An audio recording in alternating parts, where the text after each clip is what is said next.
Amigos e amigas que acompanham o canal do Luiz Ademar, grande abraço a todos. Terminou ontem, segunda-feira, dia 9 de outubro, a 31ª rodada da Série B do Campeonato Brasileiro. E olha, terminou com um jogaço. Ponte Preta fez 3-0 no Sport na Ilha do Retiro, em Recife, e o Sport foi buscar o 3-3. Olha que detalhe significativo nessa 31ª rodada. Nenhum time do G4 venceu, mas todos seguem no G4. Porém, com alguns no encalço. Vou explicar. O líder Vitória perdeu do Criciúma. O Sport empatou com a Ponte ontem 3-3. Juventude empatou com o Tombense em Tombos por 1-1, no finalzinho do jogo. E o Guarani empatou em casa com o Vila, também por 1-1. Ou seja, mesmo tropeçando, né, não vencendo, os quatro, faz tempo que não acontecia isso, continuam no G4. Vitória primeiro com 58, Sport segundo com 55, Juventude terceiro com 54 e Guarani o quarto com 54. Mas o Atlético Goianiense, que venceu mais uma, tem 53, colou de vez. O Novo Horizontino, que empatou fora, tem 52. O Criciúma, que venceu o líder Sport, tem 51. E aí você vê que o negócio está cada vez mais acirrado. Não teve mudança, faltam 7 rodadas para terminar a competição, 21 pontos, então muita coisa pode acontecer. Lá embaixo, mais uma vez, há mais de 10 rodadas está assim, continuam os mesmos. A Chape com 30, o Tombense com 27, Londrina com 24 e o ABC com 20, praticamente rebaixados, né? Lembrando que faltam 7 rodadas, 21 pontos. Mas a Ponte com 34, o Avaí com 34, o Ituano com 35 e o Sampaio com 35. Então, se preocupando ainda, porque a situação não é nada tranquila. Pois bem, vamos falar de tudo isso. Antes de mais nada, convido vocês a fazer inscrição aqui no canal do Luiz Ademar, para ativar o sininho para cada novo vídeo você seja avisado e principalmente pedir seu like, pedir sua opinião, pedir sua informação. Vamos trocar aquela ideia que a gente faz sempre lá no meu Twitter e Instagram, Luiz Ademar JR. Bom, vamos começar com o jogo do líder. O Vitória do Léo Condé foi jogar com o Criciúma. O Criciúma vinha ali tropeçando há 3 rodadas e tal, deixou o G4, estava mais ou menos, jogo muito duro, jogo extremamente competitivo, mas ainda no primeiro tempo, com o passe do Igor, o experiente Éder está fazendo gols lá, hein? Tudo que ele não fez no São Paulo está fazendo no Criciúma. Enfim, o experiente Éder foi lá, fez 1-0 e olha, quase 9.000 pessoas estavam no Heriberto Ussi lá em Campinas e o jogo foi bom. Foi bom. No final do jogo, Vitória foi para cima do Criciúma valente, segurando o resultado e tentando matar o jogo. Enfim, jogo de dois times que vem brigando pelo acesso o tempo todo. O Vitória está numa situação mais privilegiada, hein? Você vê que sem vencer o Sport também, o Vitória tem 58 e o Sport tem 55. Mas não é uma rodada que separa os dois, não. Porque o Vitória tem 18 vitórias contra 15 do Sport. Então, mesmo que na próxima rodada, vamos supor, o Vitória perca e o Sport ganhe, os dois vão ter o mesmo número de pontos, mas o Vitória seguirá tranquilamente na primeira colocação. Então, daquele que eu falei na rodada passada, né, 96%, 97% do Vitória subir, continua a mesma coisa. Continua a mesma coisa. E aí, evidentemente, a situação está cada vez melhor para você ir para a primeira divisão. Tudo indica que o Vitória vai subir.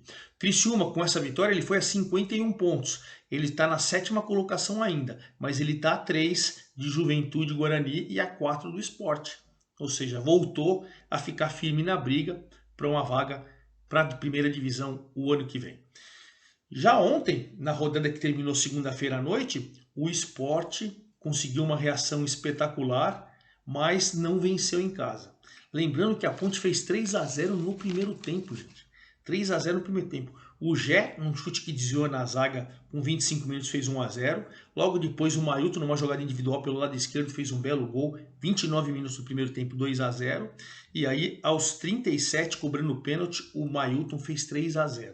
Torcida nervosa, vaiando. Evidente, né, que o treinador, o Anderson Moreira, foi lá e fez troca, tirou o Alan Ruiz, colocou o Alan Ruiz e o Diego Souza, adiantou o time, foi para cima e ainda no primeiro tempo, num gol meio sem querer, o Wagner Love finalmente desencantou. Faz tempo que ele não marcava, hein? Marcou seu 11º gol, ele é o vice-artilheiro, o Gustavo Coutinho do Atlético Goianiense com 12, um gol a mais, é o artilheiro, ele descontou ainda no primeiro tempo. Veio o segundo tempo, aquela coisa, a Ponte ficou lá meio no resultado, tentando jogar no contra-ataque. o Sport amassando, amassando. Um pênalti que para mim deveria ter sido anulado. Não o pênalti, a cobrança. O Fabrício Daniel, ao fazer a cobrança, ele dá a paradinha, que não pode, aí continua e bate. Evidentemente que o árbitro mandou, o árbitro deu o gol, o VAR pegou e deu o gol. Eu entendo pela regra da paradinha que o que ele fez é irregular. Mas eu não sou o dono da verdade, respeito todas as opiniões e aí o gol foi validado. 3-2, isso foi aos 24 e aos 33, num erro bizonho da dupla de zaga da Ponte Preta, a bola sobrou para o Jorginho na esquerda, ele pegou e fez 3-3 num jogaço. 3-3, é verdade que no final do jogo alguns vaiaram e alguns aplaudiram a reação do Sport. Claro, para estar fora de casa com um time que está correndo perigo de rebaixamento, o torcedor às vezes fica bravo, né? Mas enfim, o Sport segue na segunda colocação com 55, 3 a menos que o líder Vitória, mais 2 rodadas de diferença do líder Vitória. E a Ponte Preta somou um pontinho, tem 34, está 4 da Chape. A Ponte é 17ª ou 16ª e a Chape na zona do rebaixamento é 17ª. 4 pontos de diferença, você tem 7 rodadas, 21 para disputar. A Ponte que estreou o Brigatti, né? Lembrando que mandou embora o Pintado. O Brigatti estava numa função aí de supervisor, voltou a ser treinador para tentar salvar a Ponte. Veremos, pelo menos conseguir um ponto fora de casa com um time que é uma tendência que vai subir, né? Isso é importante. Outro time, o Juventude, da terceira colocação, seguiu na terceira colocação ao empatar com o Tombense. O Tombense desesperado, voltou a jogar na cidade de Tombos. Ele fez o campeonato todo em Muriaé, porque tinha que fazer algumas mudanças estruturais no estádio e tal. Agora ele jogou, fez 1-0 com o Fernandão no finalzinho do primeiro tempo, mas aí aos 43 do segundo, o Matheus Vargas fez o gol salvador do Juventude, que o manteve na terceira colocação e o manteve dentro do G4 pela terceira rodada consecutiva. Então tá lá. O Tombense, que esse ponto ele tem 27 e está cada vez mais difícil. Ele está a 7 da Ponte. 7 pontos, tem 21 para ser disputados, né? A situação começa a ficar cada vez mais complicada. E o Guarani, que pegou o Vila que esteve muitas rodadas dentro do G4, né? Muitas rodadas lá dentro do G4, o Guarani enfrentou e o Vila saiu na frente. O Vila saiu na frente ainda no primeiro tempo, fez um gol com o Juan Christian aos 34 do primeiro tempo e o Guarani martelou. O sistema de marcação é muito forte. O Vila, agora comandado pelo Lisca doido, até que o Pablo Tomás, aos 50 do segundo tempo, 50 do segundo tempo, salvou o Guarani. Pablo Tomás, que foi um dos artilheiros do Operário na Série D. O Guarani comprou e ele fez seu primeiro gol no Guarani, salvou, colocou o Guarani ali, continua dentro do G4. Vitória 58, Sport 55, Juventude 54 e o Guarani 54. O Vila, com esse pontinho, ele caiu 2 posições. Ele mesmo somando um ponto fora de casa, ele tem 48. Hoje ele está a 6 pontos do Guarani, né? Confronto ali para você voltar para o G4, onde o Vila teve muito, mas muito tempo, e ficou numa situação. Por pontuação, a situação ainda é tranquila. Não vou falar tranquila, né? Mas não é desesperadora. 6 pontos. Mas o Vila vai ter que dar uma arrancada aí de umas 2, 3 vitórias seguidas se quiser alguma coisa. Isso é certeza, porque hoje ele é o 10º colocado com 48 pontos. Quem vem subindo de novo é o Atlético Goianiense, que venceu em Ituano em casa por 1-0 e agora ele tem 53. Você vê que ele está a uma rodada do Guarani, que tem 54, o Juventude, que tem 54, e o Sport, que tem 55, hein? Com a chegada do Jair Ventura, cresceu demais. O Baralhas, a lei do ex, jogava no Ituano. O Baralhas fez 1-0 nos acréscimos do primeiro tempo. O Ituano foi duro, está tentando somar pontos, está tentando se afastar da zona do rebaixamento, ainda corre muito perigo, né? O time nas mãos do Marcinho não conseguiu embalar. É verdade que também não entrou na zona de rebaixamento, mas segue ali naquela irregularidade muito grande. E o Atlético Goianiense fez 1-0 e colou definitivamente. Já quem tem 52 pontos caiu uma posição, porque o Atlético era sexto, foi para quinto. O Novo Horizontino era quinto, foi para sexto, mas conseguiu um empate com o desesperado Sampaio também. O Sampaio ainda fez 1-0 no comecinho do segundo tempo com o Neto Paraíba, e o Novo Horizontino só foi buscar, veja como teve gols no final do jogo, hein? Só foi buscar o gol de empate com Douglas Baggio aos 44 do segundo tempo. O que significa isso? O Novo Horizontino tem 52, a 2 de Guarani e Juventude e a 3 do Sport. Também está uma rodada ali, né? Então você vê que uma rodada faz tempo que não tinha a manutenção do mesmo G4. Da rodada passada da 30ª para a 31ª continuou. Só que o Atlético colou, o Novo Horizontino colou, né? E o Sampaio, com aquele pontinho, foi a 35, subiu uma posição, está em 13º, a 5 da zona do rebaixamento, já deu uma boa respirada, né? Uma boa respirada. O Novo Horizontino tem 51, o Novo Horizontino tem 52, o Criciúma, que eu falei para vocês que venceu o Vitória, tem 51, é o 7º, e o Mirassol. O Mirassol, o Moser conseguiu fazer o time dar aquela recuperada, ele abriu lá na terça-feira passada, dia 3 de outubro, essa 31ª rodada, ganhando do Londrina. Londrina que já está praticamente rebaixado por 2-0, 2 gols do Zé Roberto, e voltou a sonhar. Voltou a sonhar porque ele tem 49 pontos, o Mirassol é aquele time que nunca entrou no G4, né? Mas ele está sempre ali. Então agora ele tem 49, ele está a 5 pontos, ainda volta a respirar, volta a sonhar com a classificação. O Londrina, 24, está 10 a 10 da Ponte Preta.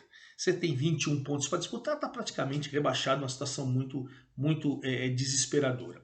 O CRB, o nono, com 48 ainda sonha, né? E venceu o Ceará. Venceu o Ceará, e aí o Ceará, que agora está nas mãos do Wagner Mancini, já começa a fazer reformulação. O Eric, seu artilheiro, seu principal jogador, vai jogar no São Paulo, já acertou com o São Paulo um pré-contrato, vai jogar o ano passado com o São Paulo. O CRB, com gols do Anderson Leite e Léo Pereira, fez 2-0, tranquilo, e continua sonhando.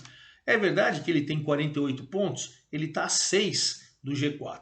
Mas, poxa, são 2 rodadas, você tem ainda 7, você continua sonhando. Até porque ele tem 48, mas ele tem uma vitória a mais que o Vila, que é o 10º, que tem 48 também. O Ceará, que perdeu o 11º com 42, já sabe que vai ficar naquela zona.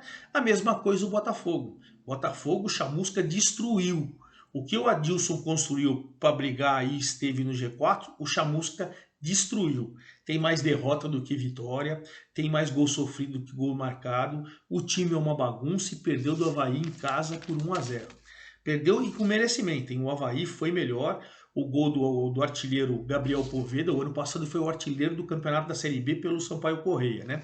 Desta feita, o Poveda fez o gol, salvou, o Avaí fez 3 pontos importantíssimos. Veja, ele tem o mesmo 34 pontos que a Ponte e Ituano. Ainda está 4 da Chape, mas ganhou fora de casa, subiu uma posição, hoje é o 15º e começa a dar uma respiradinha, até porque os pontos foram fora de casa, né? E o Botafogo continua naquele marasmo, 12º, 40, só não vai cair porque o Adilson construiu uma boa gordura. Porque a campanha do segundo turno do Botafogo, o Chamusca é fraquíssimo, o trabalho dele é fraquíssimo, o Botafogo realmente é uma decepção. Botafogo 12º com 40, o Sampaio, que empatou em casa, 13º com 35, o Ituano 34, Avaí 34, a Ponte Preta 34, e lá na zona do rebaixamento nós temos Chapecoense com 30, porque a Chape empatou com o Lanterna ABC em casa. Jogo ruim, né? 7 jogos sem vencer, a Chapecoense, o Henrique Dourado perdeu um pênalti, time que está na zona de rebaixamento, não pode acontecer isso, né? Mas de qualquer maneira, a Chape agora tem 30, 4 pontos de tentar sair, 27 o Tombense, 24 o Londrina e o ABC com 20. Você tem 21 pontos se ele vencer a 7, ele vai a 41. Hoje, 41, ele vai ali na 12ª colocação. Então, cada vez mais difícil a situação do ABC, que eu tenho dito para vocês faz tempo aqui, né? Que o ABC, para mim, com todo respeito, já caiu. Já caiu, mas a matemática me desmente. Bom, falamos de tudo isso e vamos finalizar nosso vídeo ainda. Eu estou aqui em Taubaté fazendo um congresso de jornalismo esportivo, Vozes do Brasil, então por isso que vocês estão vendo aí um ambiente diferente, é o quarto aqui muito psicodélico e tal, muito bonito, e por isso que eu estou aqui num ambiente diferente. Vamos falar da rodada que começa hoje. Eu estou gravando terça-feira, dia 10/10, ela começa hoje com o Lanterninha ABC enfrentando o Mirassol. O ABC se sonha, é difícil, acabei de falar para vocês, mas ele precisa vencer todas, né? Então ele vai jogar em casa. E o Mirassol, que vem crescendo para continuar sonhando com acesso, vai ter que vencer jogo 21h30, hoje jogo único. Amanhã também tem jogo único, esse é jogão. Vou trabalhar pelo Grupo Tati, no Tati Sports, acompanhe pelo canal do YouTube da Tati Sports. Vila Nova e Botafogo. Para o Vila, a vitória é fundamental, a importância para seguir lutando. E o Botafogo do Chamusca é tão desinteressante que até o torcedor está indo com 1.000, 2.000 pessoas, porque é um time, sabe, horroroso. Vale só para o Vila. Para o Botafogo, Se continuar com o chamusco, o Botafogo cai no Paulista. Isso é uma certeza. Sexta-feira, 21h30, assim como amanhã também às 21h30. Sexta-feira tem Criciúma e Chape. Duelo catarinense, duelo importante. O Criciúma, para voltar para o G4, precisa vencer. E a Chape, para sair da zona do rebaixamento, precisa vencer. Jogão, esse vale a pena acompanhar sexta, 21h30, lá no Heriberto Ussi, lá em Criciúma. Sábado, às 17 horas, Ituano e CRB. Ituano desesperado jogando em casa para se afastar da zona do rebaixamento. O CRB ainda sonha com o G4, então tem que vencer fora de casa. Outro jogo também importantíssimo, Novo Horizontino, que está ali, de repente, se vencer em casa e dependendo da combinação do resultado, pode voltar para o G4, enfrentando o Tombense desesperado, que se perder fica cada vez mais na zona do rebaixamento e cada vez mais perto da Série C. 18h30 do sábado, Ceará e Sampaio. Ceará meio de tabela, Sampaio se afastando, tem 5 pontos na zona do rebaixamento, precisa somar seus pontinhos, mas é um jogo de meio de tabela, bem desinteressante mesmo. Domingo, 15h45, Ponte desesperada, jogando em Campinas contra o Atlético Goianiense. Desesperado. A Ponte para não cair, o Atlético para entrar no G4. Olha que jogão. 18h30 do domingo, esse jogo da Ponte é no domingo, 15h45. 18 horas do domingo, Vitória e Guarani. Duelo de G4, cara. Vitória é primeiro colocado e Guarani quarto. Guarani perder, muito provavelmente vai perder sua vaga no G4. O Vitória, mesmo que perca, não sai da liderança, isso é uma certeza. 18h30 do domingo, Londrina e Avaí. Olha o duelo do desespero. Londrina está na zona do rebaixamento, o Avaí está se afastando. Então é desesperador para o Londrina, mas é desesperador também para o Avaí para se afastar de vez. Jogo 18h30 do domingo. E na próxima segunda-feira, dia 16, 20 horas, Juventude Sport, outro duelo de G4. Até por isso, para o Novo Horizontino e para o Vila Nova, é importantíssimo vencer. Porque como Juventude e Sport vão se matar, Guarani e Vitória vão se matar, os 4 estão ali no G4, quem perder aí vai perder sua vaga no G4 para se vencerem principalmente Criciúma, que joga com a Chape em casa, e o Novo Horizontino, que joga em casa com o Tombense. Promessas de mudanças no G4, será? Veremos e, claro, na próxima segunda-feira eu venho com todas as informações para vocês. É isso aí, forte abraço a todos, desculpa a iluminação, desculpa aqui porque eu estou fazendo meio improvisado direto de Taubaté. Grande abraço, fiquem com Deus, até a próxima.